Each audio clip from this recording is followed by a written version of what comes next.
As we have seen, these raising and lowering operators have allowed us to write the Hamiltonian operator in a particularly elegant form, and to define a number operator.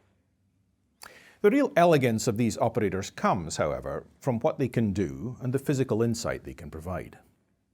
Unlike most of the operators we have dealt with so far, these ones are unusual. They are not, for example, Hermitian operators, and they do not correspond to physically measurable quantities. They are, however, particularly useful when we want to describe physical processes.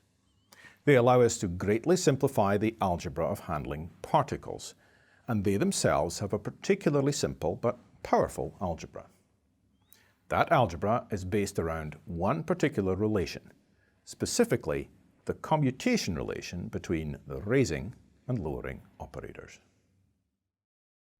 The operators A and A dagger have a very important property, which is their commutator. That is, specifically, we would find that if we take the commutator of A and A dagger, which of course is A dagger and minus A dagger A, that would equal 1. This is quite straightforward to prove, and we'll leave it as an exercise. This relation is so useful that it's worthwhile memorizing. If we use the word less in its meaning as minus, we obtain quite a rhythmic phrase here. Specifically, A dagger less A dagger A equals 1. As I said, this relation is really the only one you need to learn to use these raising and lowering, or creation and annihilation operators. It's the main relation we use in algebraic manipulations, and most of the other properties of these operators can be derived from it. So, I apologize if it seems like I'm taking you back to the earliest days of your education when you were a small child in your first classes, and I'm sure you were not expecting this in a quantum mechanics class. But I'm going to ask you to repeat it with me a few times. This really is the easiest way to learn it. So, A dagger less A dagger A equals 1. Try it again, say it along with me. A dagger less A dagger A equals 1. And finally, one more time. A dagger less A dagger A equals 1. Thank you for your indulgence here.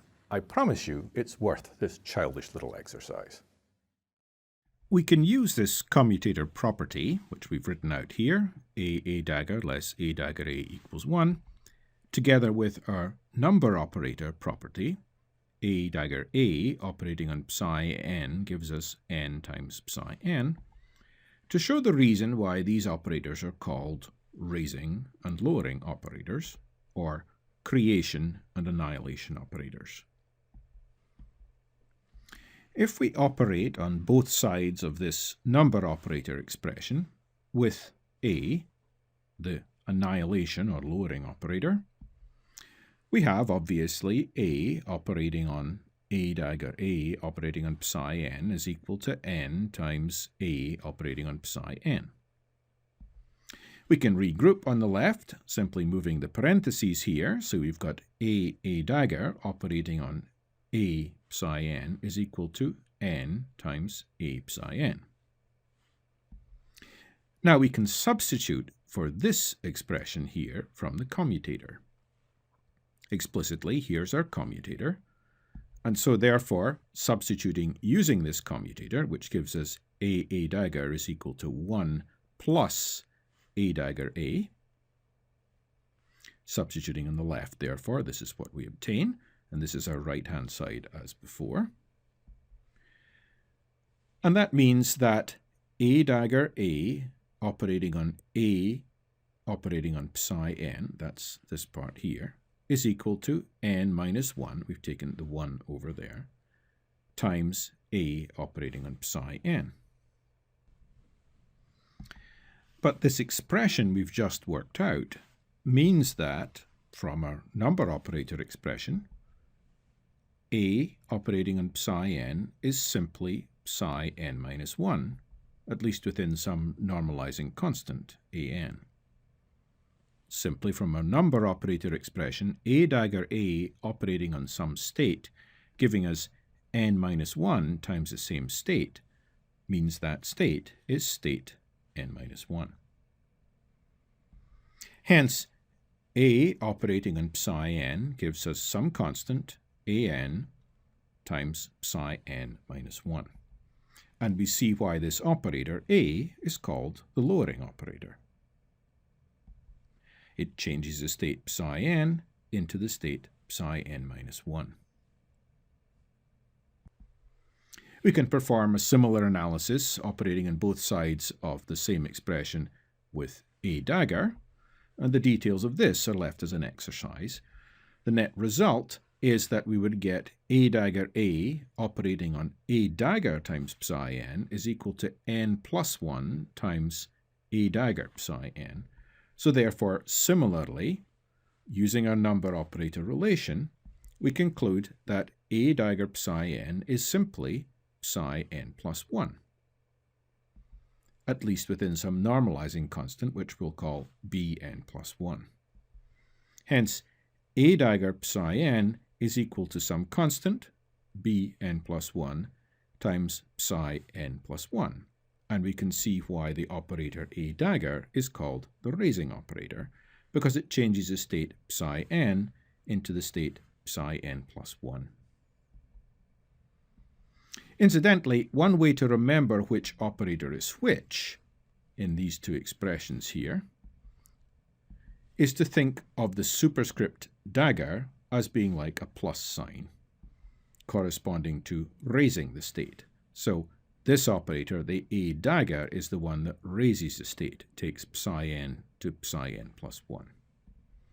Indeed, it's also a common notation to use a superscript plus sign instead of the dagger. Now we can work out these normalization coefficients, an and bn. We can pre-multiply an psi n, which we already know is this normalizing coefficient an times psi n minus 1. We can pre-multiply that by psi n minus 1. And, of course, that just gives us this expression here. But because A psi n is equal to this an psi n minus 1, then pre-multiplying by psi n minus 1 just gives us an. Now, psi n minus 1a is just the Hermitian adjoint of A dagger psi n minus 1. Remember, when we take a Hermitian adjoint, we take the flipped round product of the Hermitian adjoints. And we can rewrite this expression here as Bn psi n Hermitian adjoint, because A dagger psi n minus 1 is Bn psi n. That is, we know that A dagger psi n was Bn plus 1 psi n plus 1. So therefore, A dagger psi n minus 1 is just Bn psi n. So therefore, we know that psi n minus 1a is just Bn psi n dagger. So, using this, we can, of course, take the Hermitian adjoint explicitly. That gives us Bn star times psi n as a bra vector. So, therefore, if we write psi n minus 1a psi n, that just means post-multiplying by psi n on the right here, that simply gives us Bn star. But we already know that this expression here is also an. A operating on psi n gives us an psi n minus 1. So this left-hand side here is an, but also we know it's Bn star. Hence, A dagger A operating on psi n, which of course is just an A dagger operating on psi n minus 1.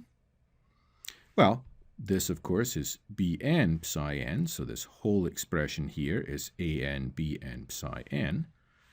But Bn is an star from this relation here. So this is mod squared of an. So A dagger A operating on psi n gives us mod squared an times psi n. But we know from the number operator relation that this is just n times psi n. So therefore, the modulus squared of an is just n, the state number. And so an is therefore the square root of little n within a unit complex constant, and we make the choice that that unit complex constant is +1. Because an is now just this real number, the square root of n, then so also bn must be that same real number, so bn is root n also. So instead of a operating on psi n being an psi n minus 1, we now explicitly have that a operating on psi n is root n times psi n minus 1.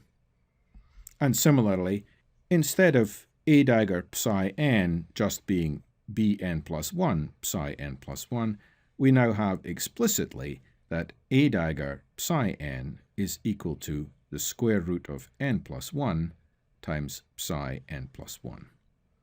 And these are two very important relations for working with creation and annihilation operators.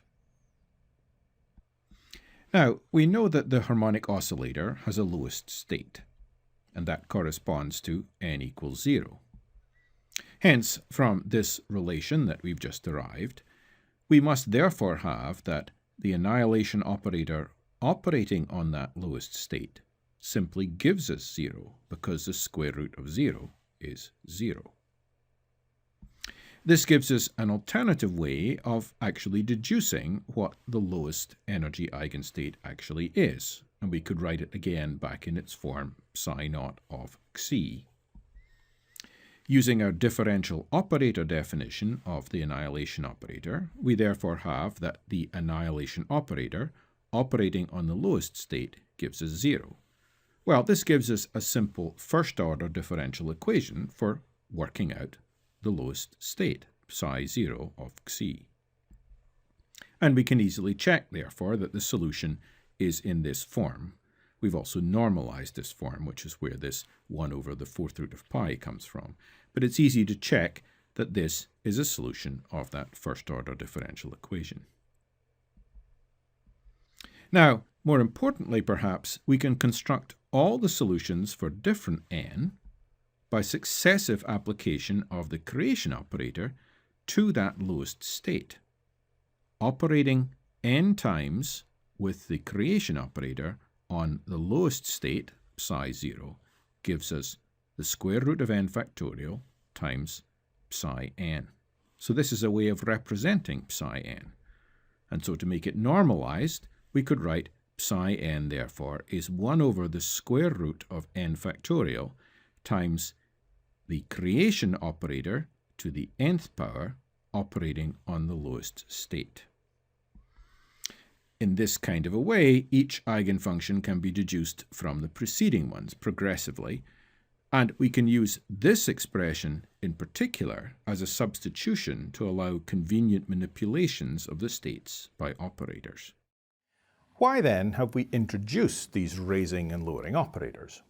Well, first of all, raising and lowering operators give us a compact and elegant way of stating the properties of the harmonic oscillator, a way in which the properties can largely be stated without using the actual wave function in space.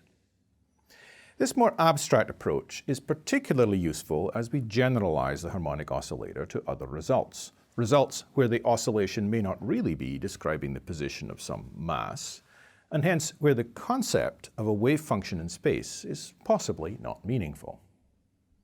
A good example of such a situation is the electromagnetic field, and we will turn to this next.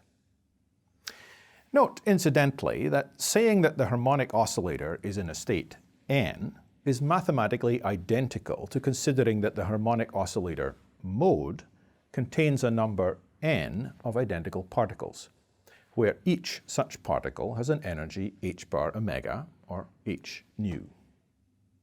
It is, of course, meaningless to say what order the particles are in. We can only say that we have n identical particles in the oscillator mode. This is exactly the kind of behavior we expected for identical bosons.